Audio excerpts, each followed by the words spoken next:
श्री वाल्मीकि जी से फैसला कराया गया। वाल्मीकि जी बोले राम हो या रावण हो, बलि चाहे बामन हो, यश अपयश शेष जग में रहेंगे। जब जब चर्चा चलेगी श्री राम जू की, सिया जू की महिमा में तृण के सम बहेंगे। आगे आगे राम सदा पीछे पीछे सिय चली, अब आगे आगे सिय राम पीछे ही रहेंगे। राम सीता कोई ना कहेगो, सब सीता राम सीता राम कहेंगे। श्री सीता जी की महिमा। अच्छा देखो, भक्ति के कारण भगवान है। अच्छा, जनकपुर भगवान बुलाने पर आए, निमंत्रण देना पड़ा।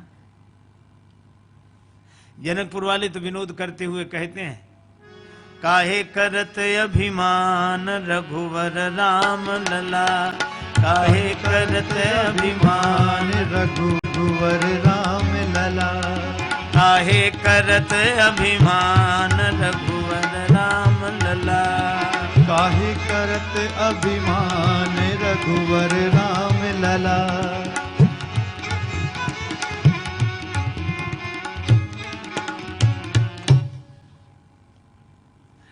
अच्छा देखो, आप एक बात सोचो,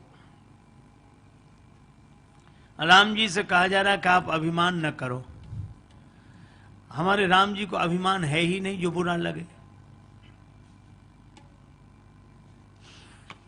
जून का महीना, गर्मी की दोपहरी, और कोई आदमी सर्दी से कांपे, तो सर्दी तो है नहीं, पर उसे सर्दी लग क्यों रही है? सीधा सा उत्तर, बुखार आ गया है। तो इलाज सर्दी का नहीं, बुखार का करना चाहिए। बुखार उतर जाएगा तो सर्दी लगनी बंद हो जाएगी। इसी तरह जिन्हें अभिमान का बुखार चढ़ा होता है, उन्हीं को अपमान की सर्दी लगती है। अभिमान का बुखार जिन्हें चढ़ा होगा, उन्हीं को अपमान की सर्दी लगेगी, और अभिमान का बुखार उतर जाएगा तो अपमान की सर्दी लगनी बंद हो जाएगी। हमारे राम जी को तो अभिमान है ही नहीं, उन्हें बुरा क्यों लगे? पर हमारे श्री लक्ष्मण जी को तो राम जी का ही अभिमान।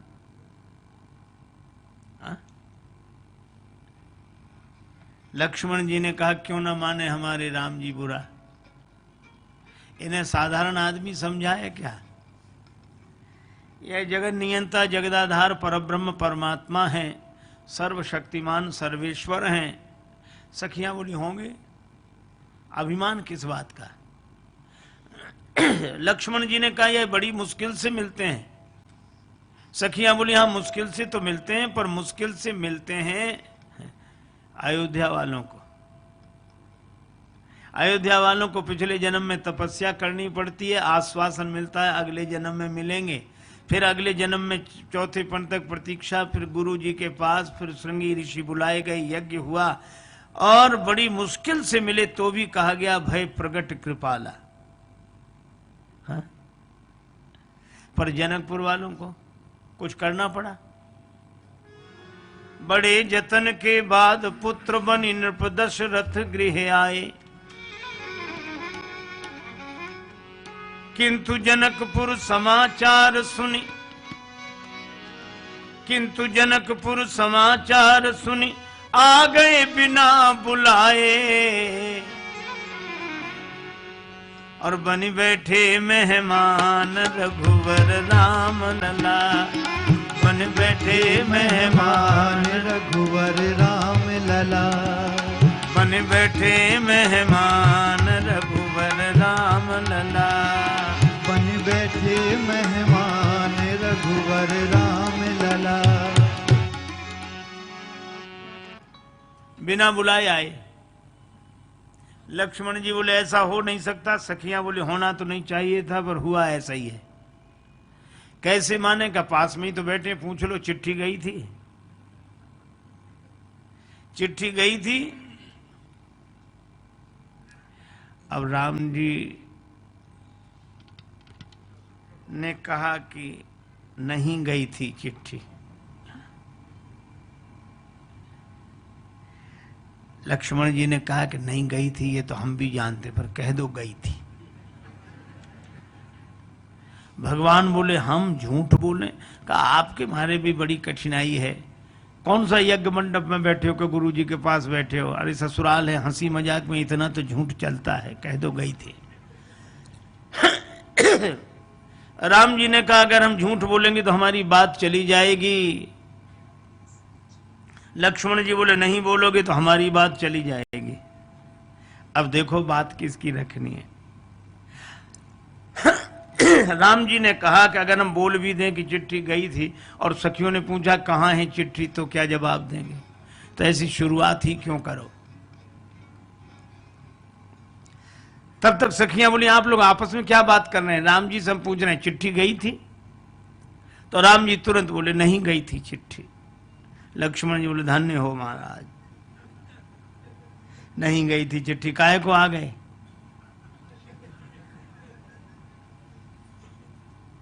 राम जी ने लक्ष्मण जी की तरफ देखा। लक्ष्मण जी ने कहा प्रभु क्या कह रहे हैं? राम जी बोले नहीं गई थी चिट्ठी। अब सखियों से कहे नहीं गई थी चिट्ठी, और लक्ष्मण जी से कहे नहीं गई थी चिट्ठी। अब ये सखियां बड़ी हैरान कि चिट्ठी गई भी थी और नहीं भी गई थी। राम जी बोले चिट्ठी गई थी गुरुजी के पास और नहीं गई थी हमारे पास। भगवान बिना बुलाए आ गए। और इसका अर्थ क्या है? जनकपुर की महिमा है क्या?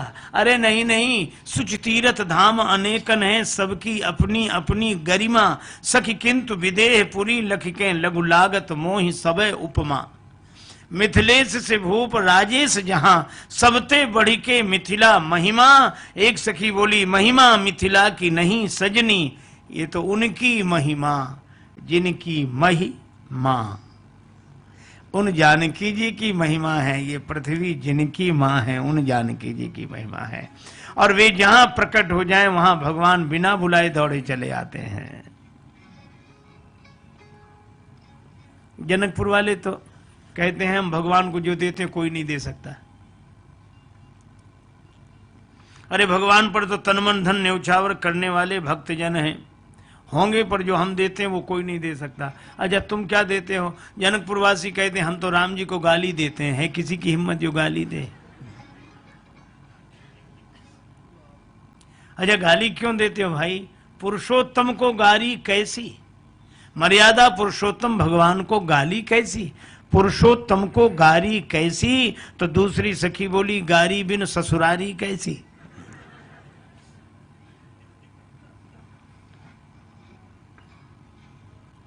अच्छा तो तुम कौन हो? कहा हम तो राम जी के सार हैं।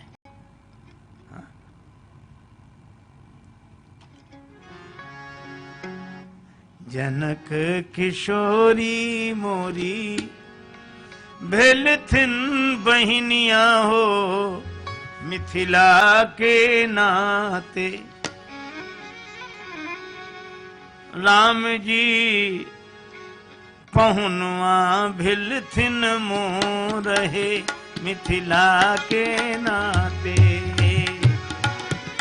पहुनवा भिल थिन मोर हे मिथिला के नाते।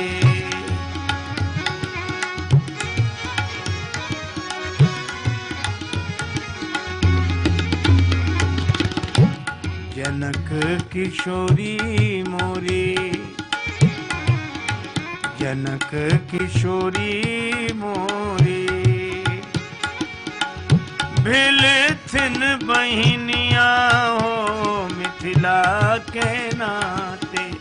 राम जी पहुनवा भिल थिन मोर।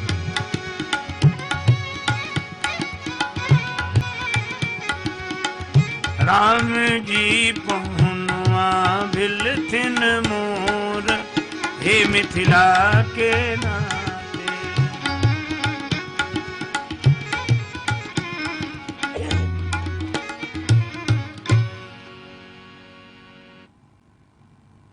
जनकपुर वालों का बड़ा सुंदर भाव है। वे कहते हैं कि श्री सीता जी हमारी बहन है और राम जी हमारे पाहुन हैं, बहनोई हैं। अच्छा तो आप कौन हैं? का हम तो राम जी के सार हैं। पूरब की बोली में साले को सार बोलते हैं। हम राम जी के सार। अच्छा, तुम्हें कोई नाता नहीं मिला, भक्त बनते, सखा बनते, मित्र बनते, राम जी के सार क्यों बन गए? तो वो भक्त कहते हैं कि हम तो राम जी के ही सार हैं, राम जी तो पूरे संसार के सार हैं। हम तो राम जी के ही सार हैं, पर राम जी तो पूरे संसार के सार हैं। इस संसार में जिससे पूछो आप सार क्या है, राम जी, या पूरे संसार में राम नाम एक सार, और हमारी संसर को करे हम सारहु के सार। और इसलिए वो तो बड़ी मधुर मधुर गाली देते हैं। एक सखी ने कहा, पाहुन मिथिले में रह जाता, आप मिथिला में ही रह जाओ। क्यों? अवध जईता तो कूना खईता, अयोध्या में जाओगे तो क्या खाओगे? लक्ष्मण जी ने कहा, क्या हमारे यहाँ खाने को नहीं है? सखियां बोली, है तो, पर जो यहाँ खाने को मिलता है वो वहां नहीं मिलेगा। लक्ष्मण जी बोले, कैसी बात करते हो, वहां और अच्छा अच्छा मिलता है। सखियां बोली, हम कह रही हैं कि यहाँ जो मिलता खाने को वहां नहीं मिलेगा। अच्छा, यहाँ क्या मिलता जो वहां नहीं मिलेगा? सखियां बोली, यहाँ तो गाली खाने को मिलती है, घर में भी गाली खाते हो क्या? एक सखी ने लक्ष्मण जी से कहा, आपके यहाँ आपके जन्म की कथा बड़ी अद्भुत है, चौथे पन तक कुछ हुआ नहीं। फिर गुरु जी के पास गए, गुरु जी ने श्रृंगी ऋषि को बुलाया, श्रृंगी ऋषि ने यज्ञ कराया, यज्ञ में अग्निदेव प्रकट हुए, हवि का प्रसाद दिया, माताओं ने पान किया, उससे आपका जन्म। ये लौकिक रीति तो ऐसी नहीं है जैसे आपका जन्म हुआ। लक्ष्मण जी ने कहा कि हाँ, पर मिथिला में तो और अधिक सुविधा है। कहा, कैसे? बोले, यहाँ जिसे संतान की आवश्यकता होती है तो एक फावड़ा ले जाता है, टोकनी ले जाता है, जमीन खोद के ले आता है। को नहीं जन्मे मातु पिता बिन बंधी वेद की रीति, और तुम्हारे तो मही से सब उपजत अस हमरे नहीं नीति। अच्छा, बड़ा विनोद होता है। अब यह लक्ष्मण जी ने जो कहा तो सखियों के पास कोई जवाब नहीं।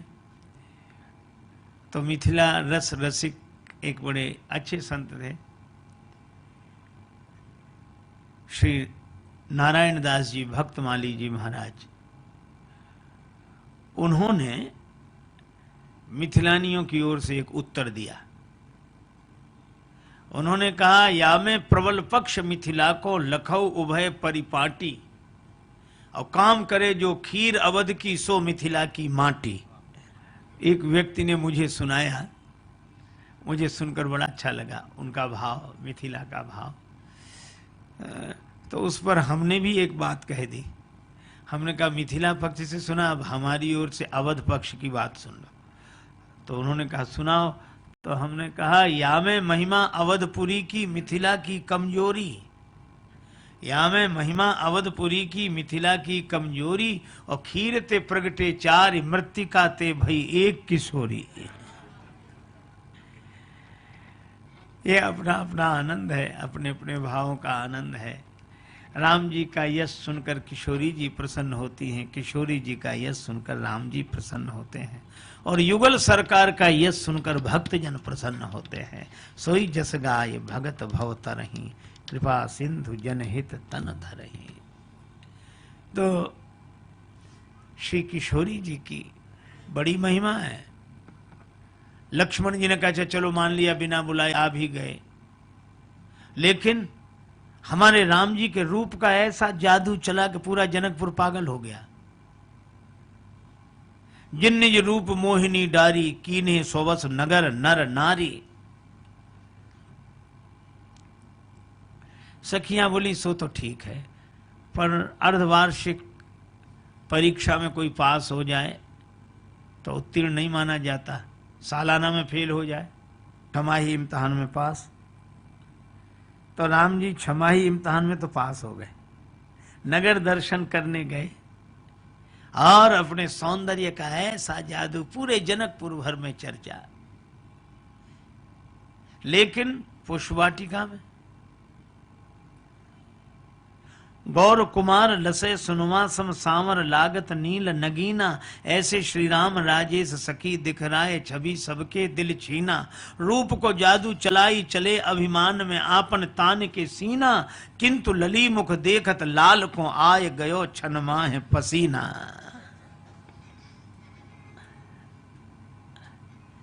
श्री सीता जी को देखकर पसीने पसीने हो गए। भाल तिलक श्रम बिंदु सुहाए। लक्ष्मण जी ने कहा कि हमारे राम जी ने धनुष तोड़ दिया। सखियां बोली झूठी खबर कहां से मिल गई आपको? लक्ष्मण जी ने कहा झूठी खबर है, सबके बीच में तोड़ा।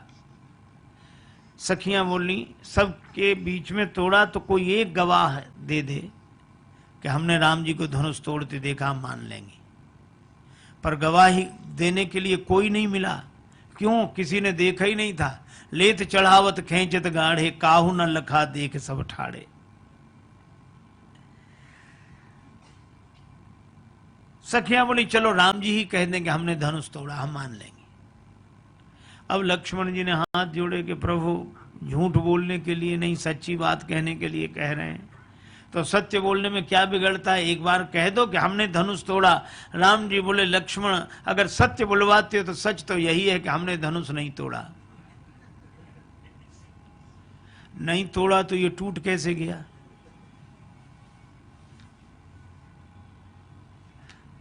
भगवान ने कहा लक्ष्मण हमने तो केवल छुआ है, तोड़ा नहीं है। छुआ तो ही टूटा। तो और राजाओं अगर इसको धनुष को छूने से टूटना था तो और राजा क्या दूर खड़े खड़े धनुष को तोड़ते रहे, हाथ हिला हिला के? अरे नहीं नहीं, और राजाओं ने धनुष को पकड़ा, ताकत लगाई। अच्छा, तो और राजाओं की ताकत से भी नहीं टूटा, आपके छूते ही टूट गया, तो इसका भी तो अभिमान होना चाहिए। राम जी बोले नहीं नहीं लक्ष्मण, जब लोगों ने ताकत लगाई धनुष को तोड़ा तब धनुष के टूटने का समय नहीं आया होगा, और जब हमने छुआ तो धनुष के टूटने का समय आ गया होगा। समय ही सबको तोड़ देता है, कोई किसी को क्या तोड़ेगा। कैसे कैसे नजारे देखे हैं, झूठे सच्चे सहारे देखे हैं। जिंदगी में जिंदगी की नदिया के खुशी गम दो किनारे देखे हैं। जिंदगी में जिंदगी की नदिया के खुशी गम दो किनारे देखे हैं। और जो कभी थे सितारे हिंद, उनके भी गर्दिशों में सितारे देखे हैं। और पास आने पे जो डुबो ही डाले, ऐसे भी कुछ किनारे देखे हैं। और बातों बातों में बात बन जाती, मुर्शिदों के इशारे देखे हैं। और सूखी देखी नहीं राजेश उनकी आंखें, जो भी बंदे तुम्हारे देखे हैं। ये होता है। एक व्यक्ति विनोद में कहता था महाराज 2 पंक्ति की कविता सुनाए। हमने 2 पंक्ति की कहा, सुनो। तो कुछ नहीं था उस कविता में, लेकिन बड़ी दम थी। वो कहता कैसे कैसे ऐसे वैसे हो गए, कैसे कैसे ऐसे वैसे हो गए, और ऐसे वैसे कैसे कैसे हो गए। समय की बात है।